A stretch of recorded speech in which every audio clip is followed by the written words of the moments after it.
Halo, kamu lagi dengerin pengalaman membaca buku dari para teman baca yang tersebar di seluruh Indonesia di channel YouTube Resensi Buku. Kalau misalnya kamu juga tertarik nih untuk menceritakan pengalaman membacamu, tulisin aja di kolom komen atau bisa DM langsung ke Instagram di @podcastresensibuku. Selamat mendengarkan.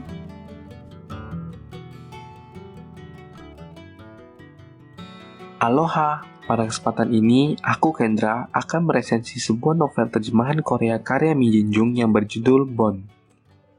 Novel ini pertama kali diterbitkan di Korea pada tahun 2015, sedangkan di Indonesia sendiri diterjemahkan oleh penerbit Haru pada tahun 2020. Novel ini merupakan sebuah novel misteri fotografi. Selain genre misteri, novel ini juga kental dengan nuansa romansnya. Sebelum masuk ke ceritanya, aku akan membacakan sinopsisnya terlebih dahulu. Bahwa 500 juta won atau gadis ini mati. 2 tahun sudah Hajin menghilang tanpa kabar, meninggalkan luka yang nyaris tak bisa disembuhkan dalam diri Junwon. Akan tetapi, saat Junwon mulai melupakan Hajin dan melanjutkan hidupnya, dia menerima sebuah paket dengan surat ancaman. Batas waktunya mendesak, Junwon harus menemukan Hajin. Jika tidak, sudah bisa dipastikan dia tidak akan pernah bisa bertemu dengan gadis itu lagi. Junwon pun mulai pencariannya, tenggelam dalam kenangan-kenangannya bersama Hajin. Cerita dalam novel ini diawali dengan tokoh utama kita bernama Junwon yang sedang berkemas untuk keberangkatannya ke luar negeri. Junwon pun berkunjung ke rumah kakek tetangganya untuk memberikan sekotak kimchi. Tak disangka, Junwon malah menemukan kakek tersebut dalam keadaan sudah meninggal dengan kondisi kerangka mayat nyaris hancur, terlihat sedang meringkuk di atas tumpukan selimut.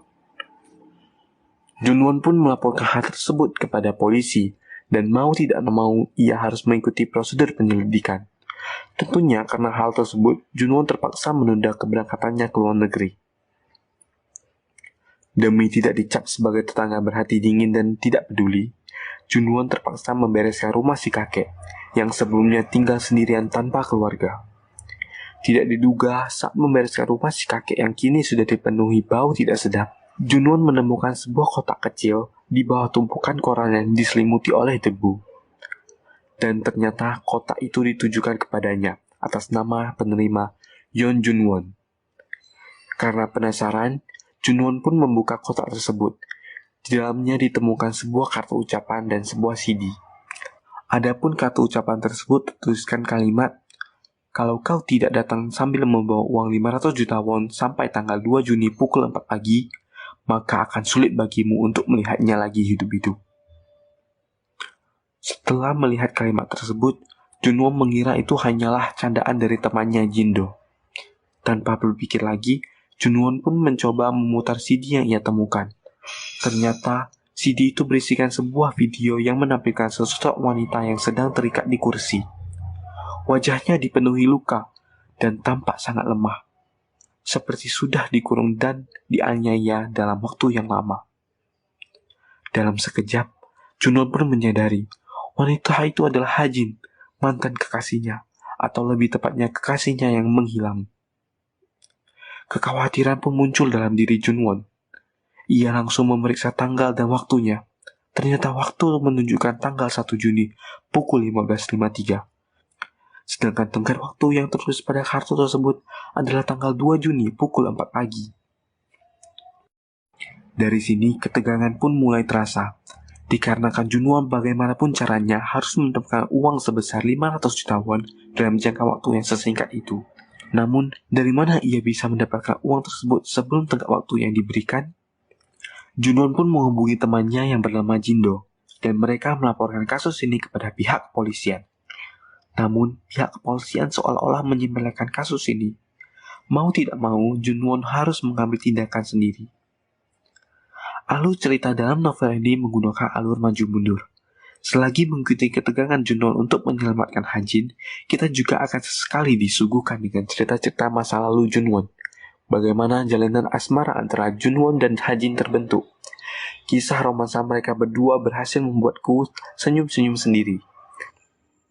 Alur ceritanya juga termasuk cukup cepat. Dimulai dari Junwon menemukan kotak misterius itu, hingga penyelesaian Junwon untuk menyelamatkan Hajin.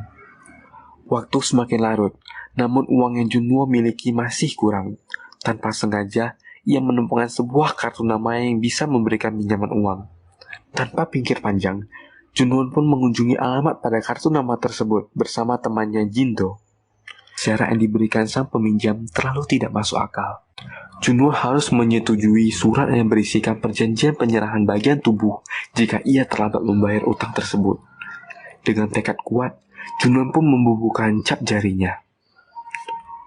Junwon pun dengan segera menuju alamat yang tertera pada kartu ancaman yang ia temukan sebelumnya di dalam kotak misterius itu.